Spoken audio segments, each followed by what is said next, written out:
been about like 17 minutes now since you're no longer the acting head coach. I was wondering, getting through these first 3 games, getting a win like this, what did it mean to you personally, and of course the signature win going back to normal on Monday? Yeah, I really haven't thought about that, more about this team and what they just went through. Getting through this game, the way that it went down. We knew there was going to be ebbs and flows in a game like this. We talked about how everything's not going to go perfect. There were times in the 2 weeks previously where things really went well for us, and we knew that there were going to be times we hit adversity and that we have to stick together in times like that. I thought we did, and then we really turned the momentum in the third quarter there. I think we had 20 points in a short period of time, and so I thought that was a big difference in the game. But for you personally, going back now to what should be normal, to give the keys back to Urban and doing what you did, I mean, can you just tell me what it feels like to get through this challenge 3-0, to get a signature win without him, and what it means for you personally? Because this is a big thing in your life, I think. I appreciate you saying that, but we're just so excited to get Coach back next week, and obviously the culture that he's built here is amazing, and the foundation that he's built here, and that's what got us through these first 3 games and through preseason, and the players that have been recruited here and the coaches that are here have kept this thing going, and so just humbled to be part of such a great tradition. I mean, even being here today and seeing all the Ohio State people who are here that traveled to Dallas for this game was amazing. Walking out, I looked around, I couldn't believe all the people traveled. So again, just honored to be part of it. Over here to the right, Tim. Ryan, when you look back over the past 2 months, just how would you assess yourself? I haven't really had a chance to sit back and think about that, to be honest with you. Just trying to get the quarterbacks better, trying to help the offense the best we can, and then when Coach isn't here, keeping the thing going. And so obviously we get him back tomorrow and fired up about that. Our goal was to get 3-0, and so that when Coach got back, he had a team that was 3-0. And so that goal was accomplished, but we got a lot ahead of us.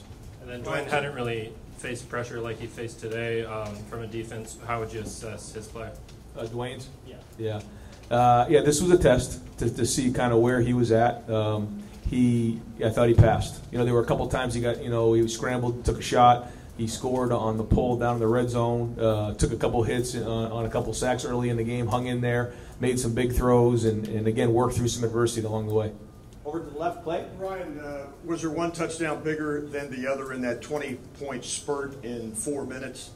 I would say, the defensive score was the biggest one. I mean, anytime you play in a game like this and you can win the turnover battle, that's our plan to win. We didn't turn the ball over, and we got 3 turnovers, 2 of them for scores. Huge. But that swing right there, we were kind of trying to find our way a little bit. It's a 2nd and long. We hit the screen to Paris. Paris comes out the back end. We get the turnover by Draymond, get the ball back, and then hit for KJ. So it went fast right there, and that's the game I think turned. Do you have any update on Nick Bosa? I don't. Right? They're evaluating what's going on. Yeah. Over to the right here, Rob. Ryan, coaches like to say, over here, coaches like to say players need to make plays. How much comfort do you take, even in the 3 games that you coach, that you have so many weapons, and a guy like Draymond, these guys can just make plays for you? Yeah, it goes to the talent level and the guys that have been recruited here. And this is not something that happens overnight. Coach Meyer and the whole staff have worked for years to recruit the type of player that comes here, and we do. We have a ton of playmakers on defense. The guys rushing the passer, the guys in the back end making plays. To get defensive scores like that's huge. The guys on offense, we have a lot of weapons. So very talented team that took a lot of hard work to put together. Front row left, Austin. Ryan, I'm sure that you all were as surprised as we were to see Austin Mack put so many balls on the ground. Did you guys have to say something? Did you consider taking him out of the game at any point? How do you manage a situation like that where it was so uncharacteristic for him?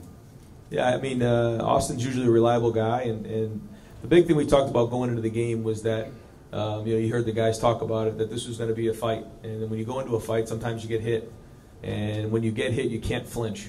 And so we didn't flinch. We kept putting Austin back in there, and then he dropped one, and then he came back and he made a catch. Then he made another catch, and so we believe in our guys. We know what we see every day in practice. We trust that some days guys are going to maybe put one on the ground. We don't like that, but we believe in our guys, and when things don't go well, we got to stick together.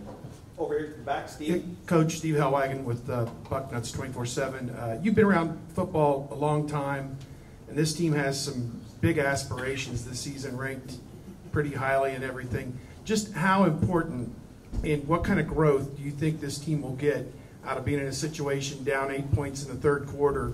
It's going to come up again at some point. How will this serve them going forward, this test? It gives you some precedence moving forward. You know, you can always go back on this and show that when things don't go well, we can stick together. That when we hit adversity, we can work our way through it. You know, and that's always a question. You know, when you go up against somebody like TCU, a really well coached team, really talented team. I think that's a really good team we just played. And you know, we get in a tough spot where we're down. How are you going to respond? And you really don't know that. You practice every day. You think you know how you're going to respond, but to see how the guys respond today gives us something to look back on. Ryan, Tim May, Columbus Dispatch. We finally see Dwayne Haskins Jr. keep on an option. Is there more of that to come, do you think? I mean, just what was your feel for that call at that moment? Yeah, you know, Kevin came up in the box. He said that 2 plays earlier we called the play where the fullback came across and crunched the defensive end. He said he was coming down real hard, and so you know, Kevin says if we call the play where he can read the guy, that we got a chance to hit it. And he was exactly right. He was right on the money. The timing was right, and so he pulled it. He read it, and then Rashad came around and led the way. Big play in the game, and you know, Dwayne you know, can beat you with his feet. You know, and that's a part of his game. You know, it's not the biggest part of his game, but it is part of his game. We got time for 2 more for Coach over here. Bill, to the left. Ryan, I know you have a lot of talent at receiver, but KJ Hill had that toe tap catch on the sideline to that touchdown late. Just what does he bring to your passing offense with his skill set? Reliability, a guy who is going to be where you expect him to be. He catches the ball, runs really good routes. You know, he's a clutch player too. You know, when you need him, he's there. Hard worker and very talented. Over here to the right, Pat. Ryan, Pat 40 from Yahoo Sports. I'm just wondering how much pressure you felt being thrust into this position, and now if you're coming out the back end, do you feel relief? I do feel a little bit of relief right now after that game, and you know, the past few weeks. But I got so much help from these players and from the coaching staff. Kevin Wilson and Greg Schiano. What Greg Schiano's done for me in the last month is something I'll never forget. He is the classiest person I've ever been around the coaching profession, the way he's handled himself, helping me along the way, counseling me on day-to-day stuff.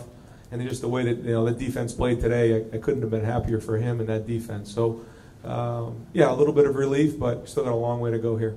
And finally, last question for Coach Doug. Ryan, will you consider retiring with an undefeated record? Sure.